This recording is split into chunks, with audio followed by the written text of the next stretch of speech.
Halo anak-anak, Mas 3C, apa kabarnya? Assalamualaikum warahmatullahi wabarakatuh. Bagaimana kabarnya? Semoga kalian selalu dalam keadaan baik-baik saja. Ya, tetap semangat, belajar, pantang menyerah. Ya, oke. Pada kesempatan kali ini, Pak Danat ingin memberikan materi lanjutan dari kemarin, kelas 3 tema 1, subtema 1, pembelajaran yang kedua. Disimak video berikut. Oke? Bismillahirrahmanirrahim. Assalamualaikum adik-adik. Di video kali ini kita akan belajar materi kelas 3, tema 1, subtema 1, ciri-ciri makhluk hidup, pembelajaran 2. Tujuan pembelajaran ini yaitu adik-adik sudah tahu kan ciri-ciri makhluk hidup?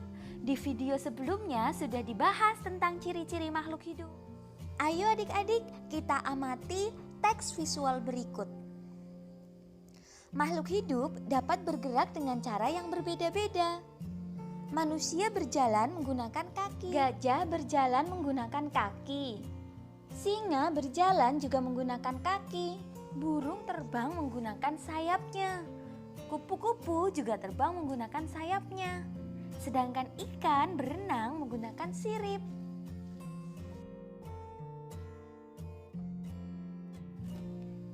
Menurut adik-adik, kalau tumbuhan kira-kira bergerak apa tidak ya?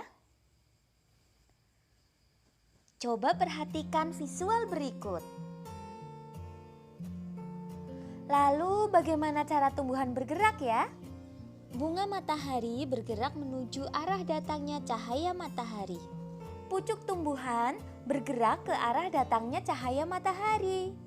Ada lagi akar tumbuhan bergerak ke bawah senantiasa menuju ke arah air. Sekarang coba adik-adik menutup hidung dan mulut selama 20 detik. Tidak menghirup udara. Dapatkah adik-adik melakukannya? Bagaimana rasanya? Kalau adik-adik dapat melakukannya, tentu saja adik-adik akan merasakan sesak. Karena kita semua adalah makhluk hidup, kita semua perlu bernapas. Alat pernapasan pada makhluk hidup berbeda-beda. Manusia bernapas dengan menggunakan paru-paru. Ikan bernapas dengan menggunakan insang. Serangga bernapas dengan menggunakan trakea. Sedangkan alat pernapasan pada tumbuhan bernama stomata. Berikutnya, coba adik-adik cari di buku atau diskusikan dengan teman atau saudara, apalagi nama alat pernapasan pada hewan selain insang dan juga trakea. Apakah adik-adik pernah mengukur tinggi badan? Kalau iya, apakah tinggi badan adik-adik dari kelas 1 SD hingga kelas 3 sekarang masih tetap sama? Kalau tidak dan mengalami penambahan tinggi badan, itu artinya adik-adik mengalami pertumbuhan. Nah, itu juga salah satu ciri makhluk hidup. Lalu, pernahkah adik-adik mengamati pertumbuhan hewan di sekitar? Kalau iya, coba tuliskan hasil pengamatanmu. Adik-adik, ibu kita telah melahirkan kita semua dengan susah payah dan penuh perjuangan. Oleh karenanya kita harus berbakti ya terhadap ibu dan juga bapak kita. Nah, ibu yang melahirkan bayi itu menunjukkan bahwa makhluk hidup berkembang biak. Berkembang biak artinya menghasilkan keturunan.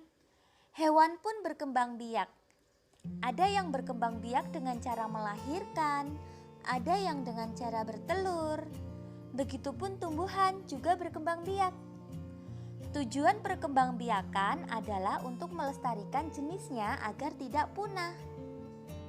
Coba adik-adik mencari tahu nama hewan dan cara perkembangbiakannya, lalu tuliskan dalam tabel berikut. Selanjutnya, Coba adik-adik perhatikan teks visual berikut. Di situ ada Edo, Udin, dan juga Beni sedang menyantap makanan. Kemudian ada kuda yang sedang makan rumput. Lalu ada juga seorang anak yang sedang menyiram bunga.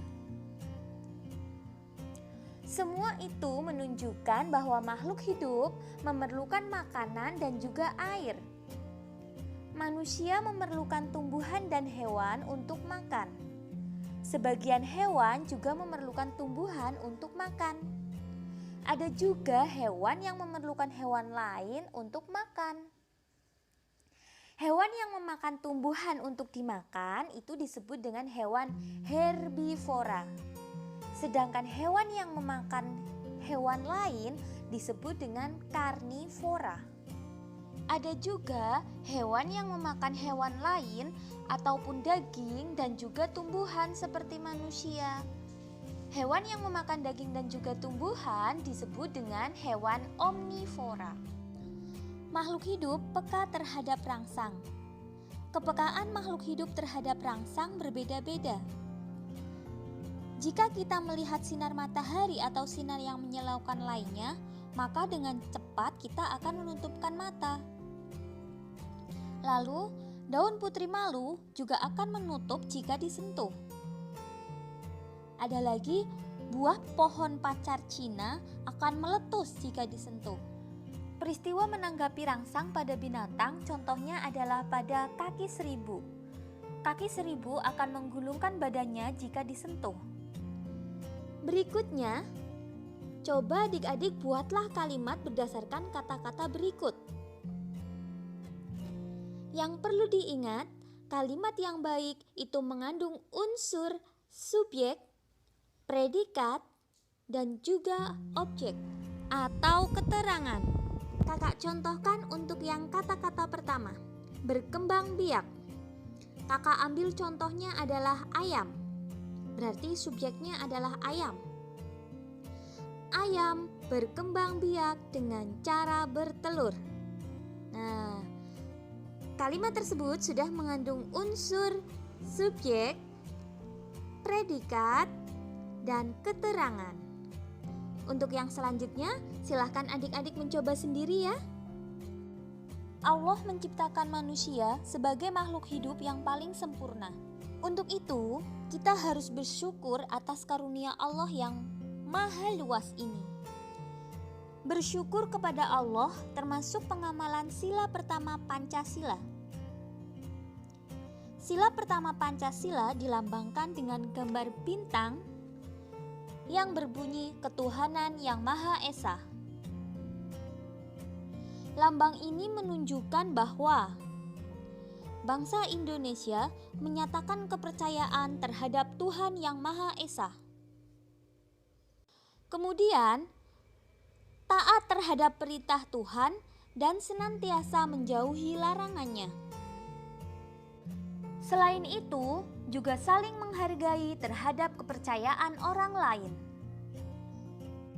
Demikian tadi anak-anak materi video pembelajaran untuk hari ini, tema 1, subtema 1, pembelajaran 2. Semoga dapat memberikan manfaat untuk kalian semuanya ya. Terima kasih. Wassalamualaikum warahmatullahi wabarakatuh.